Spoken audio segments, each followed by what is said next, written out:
Morning, Paul Clarys, Stark County Commissioner. Another segment of Stark County Public Safety Series. Today we have Holly Praus with Sunrise Youth Bureau. Public safety just isn't about, fire, police, and EMS. It's also about intervention services for youth. So, Holly, if you would, just give us a little bit of your background, how long you've been at the Sunrise Youth Bureau, and some of the good work that you guys do there. So I started at Sunrise Youth Bureau in 2006. It was actually my second job right out of college. So I've been there for 20 years. Sunrise Youth Bureau itself started in the late 90s, and it was actually developed by some community leaders as well as school officials. They felt there was a need in the community. They saw that there was more behaviors going on at the schools. They wanted to try to keep kids out of the juvenile justice system. So that's when they originally started Sunrise. Okay. And actually we are a nonprofit, and we have a very good supportive board of directors, and we have a couple of our board members that actually have been with Sunrise since the beginning of its development. So as I understand, I think Rich Warder played a pivotal role in kind of getting this going. Is that correct? That is correct, and he's still currently on our board, and he's very active, and Rich is very passionate about youth and the Sunrise Youth Bureau. If you could tell us a little bit about, maybe an example of some of the folks that you serve. So our main programming is prevention, education, diversion, intervention, out-of-school suspension, shelter care, and attendant care. So I can touch a little bit about how those programming works. So. Okay. How Sunrise Youth Bureau initially started was diversion. So that was a program that they first wanted to start. So we work in conjunction with juvenile court so we can keep first-time low offenses out of the juvenile court system. So if a kid just makes a bad choice, they get a citation, juvenile court will look at that citation and decide if it's appropriate for Sunrise Youth Bureau to handle, which is really good because we don't want to see younger kids or first-time offenses go through the juvenile court system because studies have shown that sometimes that causes more harm than good. So this is kind of an opportunity for these youth and families to still have consequences for their actions, but don't have to go through the court system. They're diverted to us, and then we handle that situation at the Youth Bureau. So they have an opportunity to keep their record clean if they go through your program, right? Correct. Which is very helpful as they grow into adults. They don't have that hanging on them, which is really great. There's various examples of what you guys do. I mean, you actually have, do they come in after school? They have a set time that they have to come there and they can do their homework there and do some counseling type things. And is there actually facilities where they can stay overnight at your facility as well? Yep, that is correct. So we also do the out-of-school suspension program. We have a contract with Dickinson Middle School, so we work really closely with those kiddos, and that contract's been going very well. So if a kiddo gets in trouble at school and rather than them go home and play video games, they can actually come to Sunrise.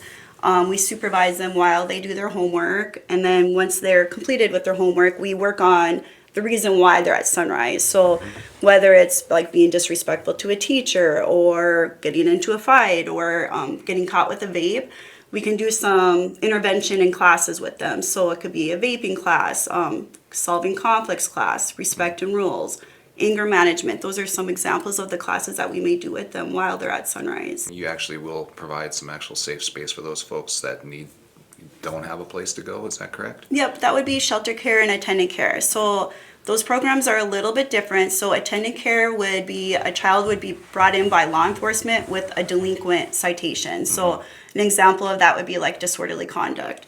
So we would hold on to them until parents come and get them or a safety plan is brought into place.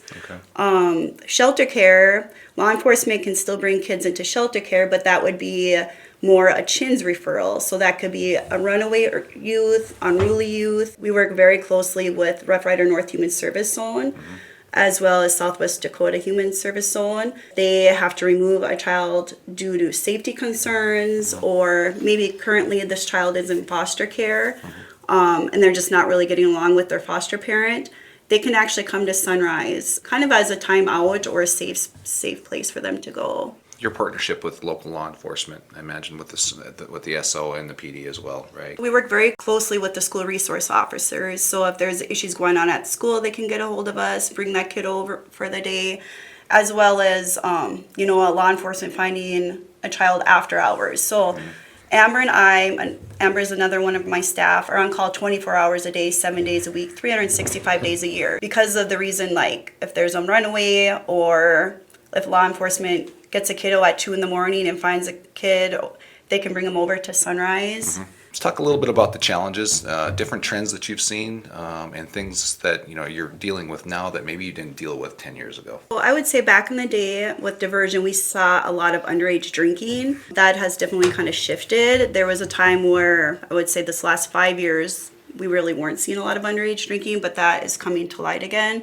I would say marijuana is becoming a huge issue. Vaping THC is a huge issue, as well as we're seeing a lot more like fighting in the school, Really? a child getting cited for that and then Sunrise having to deal with that situation. How do you work with the parents through this whole process? I would say the majority of the parents that we work with are supportive because they want some education for their kids. We get those handful that I guess that, they feel like their kid didn't make a wrong choice and it's everybody else's fault. Unfortunately, we're seeing more of that. Yeah, that's a trend. Yeah, where they really don't want to support the schools or agencies. But I would say the majority that we work with, they are pretty supportive of our services and what we can do to help. Part of that is we're a nonprofit, so we don't bill the parents for our services. Sure. We have a contract with the middle school and juvenile court, so we are able to provide these services free of charge. I think that is really beneficial. There's really no excuse for not getting help. Right, and if we do have a small fee, we're able to waive that fee if they're not able to pay for like a class, because we typically charge $25 for a class, but if the parent can't afford it, we're able to waive that fee. Very good. So that makes us a little bit different than other agencies in our area that we're able to provide these services. Okay, you're located where? We were located in that new Stark County building. Yep. When Stark County was able to build that building, we were fortunate that they included us in there. Yep. Right by the hospital and the clinic. Stark County has been a huge supporter of us. Well, they provide the office space, the utilities, as well as one full meal. So, like I said, Stark County has been a huge supporter. If it wasn't for Stark County, I don't think we'd be here. The city also contributes as well, don't they? Yep, the city of Dickinson also contributes funding for us because a lot of those kiddos that we do see are from the city of Dickinson. We also provide services to the surrounding 8 counties, so Region 8. And all of those counties also provide funding for Sunrise Youth Bureau to keep our doors open. Okay, so you're taking kids in from Bowman County, Slope County, Hettinger, so on and so forth? Yep, correct. Wow. Yeah. That's really a commitment for them to get up here, I imagine. But that's great. Dickinson, Stark County, it really is interesting. The surrounding counties really depend on this area and the services that are offered here. What makes up Sunrise Youth Bureau?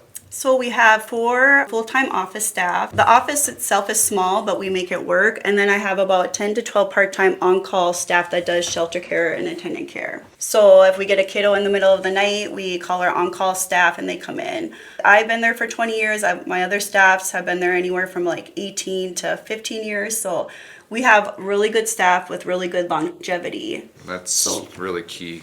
Continuity, and it's really a big deal. If you can give me, a case that, sticks out in your mind as far as, a successful intervention from Sunrise Youth Bureau. Sure. So I have a couple that kind of come to my mind. So back in the day, there wasn't a minimum age for shelter care. We had a situation where our local law enforcement was notified of a situation where a non-custodial parent kidnapped a little 4-year-old girl from out of state, and they were right on interstate. So they were able to intervene, and that little girl was actually brought to us until the custodial parent was able to pick her up. There was another situation where we got a 10-year-old boy.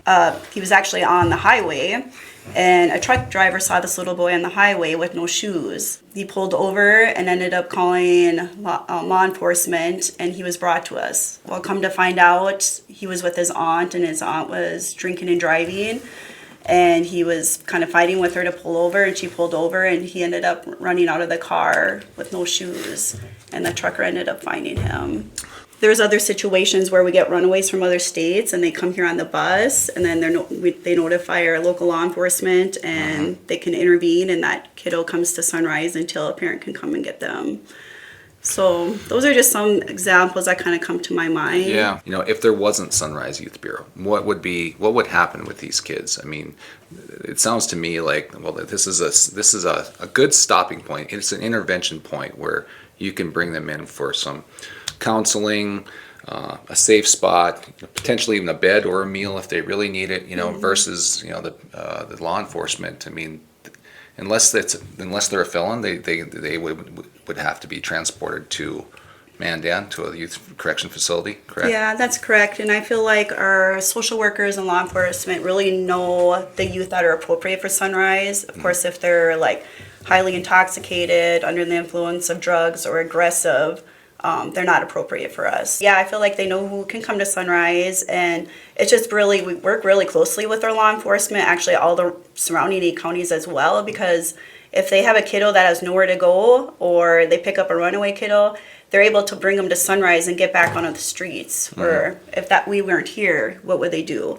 Same with our local zones, like if they are short of foster care homes and they need somewhere to place a kiddo or siblings even, which we've had multiple kids come, they can call Sunrise. We're shelter care certified for 6 kids between the ages of 10 and 17. Okay. I really appreciate you coming in today. I think you've given us a lot of great perspective on what you folks do over there at Sunrise Youth Bureau. And honestly, I think not a lot of people know you even exist, for honestly. And that's okay. You've got a very quiet organization that does great work and have some great challenges. I'm a parent. You're a parent. I think you deal a lot with teenagers. It gets tougher and tougher to raise these kids these days in what's going on in this world, and it's really awesome that some of the kids that need help in this community have a place to go like your place. And I know that the caring hand that you folks over there at Sunrise Youth Bureau is appreciated, and I know you're doing great work. So Thank you. I appreciate you coming in today, and I look forward to hearing from you again. Okay. Sounds great. Thanks Thank for you. coming in. Appreciate it. Appreciate it. Just had a great interview with Miss Holly Praus from Sunrise Youth Bureau, and I took an opportunity after it was over and went to Sunrise Youth Bureau's website, sunriseyouthbureau.com, and I believe it's a really great resource. And one thing that we didn't talk about in our interview and some of the other services that they offer is the education component that they offer to Southwest North Dakota. They go to all 8 counties, and they'll get out there and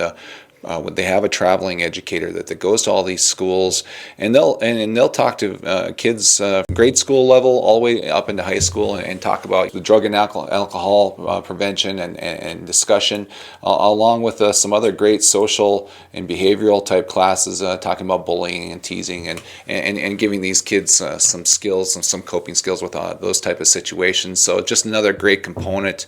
Their reach, Sunrise Youth Bureau's reach, it goes beyond Dickinson and Stark County. They're helping a lot of folks in the area. If you are out there and you're looking for resources, Sunrise Youth Bureau is a great place to look for your kids, and their website's great, sunriseyouthbureau.com. Thanks for joining us again for another segment of our Stark County Public Safety series. Public safety is a holistic approach. It's not just fire safety and EMS. It's about these intervention services like Sunrise Youth Bureau that are making a great big impact on Stark County and Dickinson. I appreciate you joining me for this segment, and until next time, thank you.